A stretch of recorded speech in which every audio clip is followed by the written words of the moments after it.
नमस्कार दोस्तों, आज मैं आपको बताऊंगा भारत के मशहूर सस्पेंशन ब्रिज के बारे में।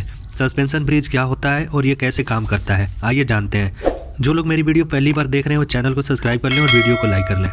आजकल भारत में बने पुल और उनके हालात पर काफ़ी चर्चा हो रही है। अभी हाल ही में गुजरात के मोरबी में जो पुल टूटा था वो भी एक सस्पेंशन ब्रिज था। इसके बाद से सस्पेंशन ब्रिज का नाम काफ़ी चर्चा में है। लोग सस्पेंशन ब्रिज के बारे में जानना चाहते हैं कि आखिर सस्पेंशन ब्रिज क्या होता है और नदियों के लिए इसे क्यों बेहतर माना जाता है। चलिए जानते हैं। अब हम लोग बात करते हैं कि सस्पेंशन ब्रिज कैसा होता है। दोस्तों, नदियों पर कई तरह के ब्रिज बनाए जाते हैं, इन्हीं में से एक सस्पेंशन ब्रिज भी शामिल है। सस्पेंशन ब्रिज ज़्यादातर नदियों पर बनाया जाता है क्योंकि वहां पानी का बहाव तेज होता है। ये ब्रिज केबल के सहायता से बनाया जाता है। सस्पेंशन ब्रिज की पहचान यह है कि इसमें नदी के दोनों किनारे पर पिलर लगे होते हैं और बाकी पुल केबल के जरिए टिका होता है। सस्पेंशन ब्रिज में पानी के अंदर कोई भी पिलर या बेस नहीं होता है। अब आजकल के ब्रिज में कई बार एक पिलर दे दिया जाता है। इस तरह के ब्रिज सस्पेंशन ब्रिज कहलाता है और इसे ही हैंगिंग ब्रिज भी बोला जाता है। अब बात करते हैं सस्पेंशन ब्रिज किस चीज से बनता है। सस्पेंशन ब्रिज में डेक, टावर, टेंशन, फाउंडेशन और केबल अहम हिस्सा होते हैं। डेक पुल पर सबसे बड़ी सड़क के आखिरी हिस्सा होता है। अंत में यह जमीन या पहाड़ी में घुसा होता है। डेक से आगे पुल को बेस देने के लिए टावर लगा होता है। ये टावर दोनों किनारों पर बना होता है। इससे ही पुल का टेंशन दोनों किनारों को आपस में जोड़ता है। टेंशन एक तार होता है, यह एक टावर से दूसरे टावर पर बंधा होता है। इस तार से ही केबल लगे होते हैं जो पुल की सड़क को टेंशन से बांध कर रखते हैं। इस प्रकार इन सभी से मिलाकर एक पुल बनकर तैयार होता है जिसको कि हम लोग सस्पेंशन ब्रिज बोलते हैं। अब हम लोग बात करते हैं भारत के सबसे मशहूर सस्पेंशन ब्रिज कौन कौन से हैं। भारत में वैसे तो बहुत सारे सस्पेंशन ब्रिज है और फेमस भी है। उन्हीं में से टॉप 5 की आज हम लोग बात करेंगे कि टॉप 5 में कौन कौन से आते हैं। नंबर 1 पर आता है Kota hanging bridge. East west corridor के तहत कोटा बाईपास के पास चंबल नदी पर बने हैंगिंग ब्रिज को शुरू हुए 5 साल हो गए। चंबल नदी पर इस ब्रिज का निर्माण की शुरुआत साल 2007 में हुई थी और 2017 में 213 करोड़ की लागत से यह ब्रिज बनकर तैयार हुआ था। यह राष्ट्रीय राजमार्ग 27 पर 6 लेन का हैंगिंग ब्रिज है।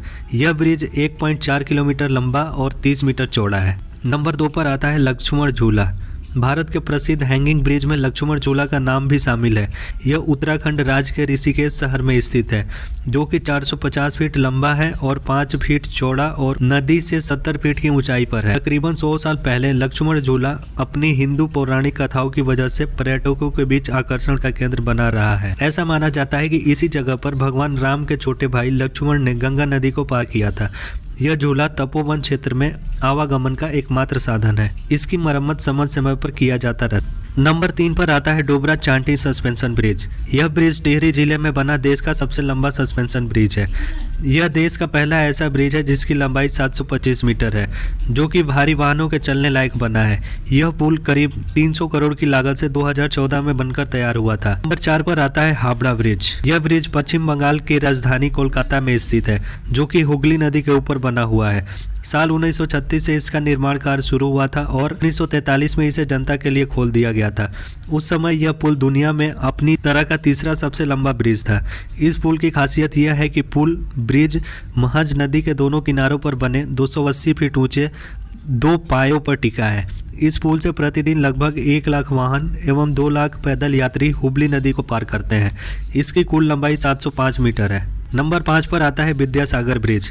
यह ब्रिज भी पश्चिम बंगाल में स्थित है, जो हावड़ा और कोलकाता को जोड़ता है। यह अपने प्रकार का भारत में सबसे लंबा और एशिया के सबसे लंबे सेतुओं में से एक है। यह सेतु टोल ब्रिज है जिसकी कुल लंबाई 823 मीटर है और चौड़ाई 35 मीटर है। यह सेतु 1992 में यातायात के लिए खोला गया था। तो दोस्तों, इस वीडियो में बस इतना ही था। अगर वीडियो आप लोगों को अच्छी लगी हो तो चैनल को सब्सक्राइब कर लें, वीडियो को लाइक कर लें और इसको ज़्यादा से ज़्यादा शेयर करें। धन्यवाद।